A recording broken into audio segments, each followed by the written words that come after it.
dresses. Four girls were talking about what to wear at Rosie's birthday party. The party will be on the next day. I will wear my new blue dress, Anna said. Lucy was not talking. She had no new dress. She did not have a pretty dress either.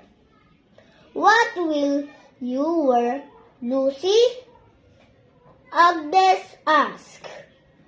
I will just wear our school uniform.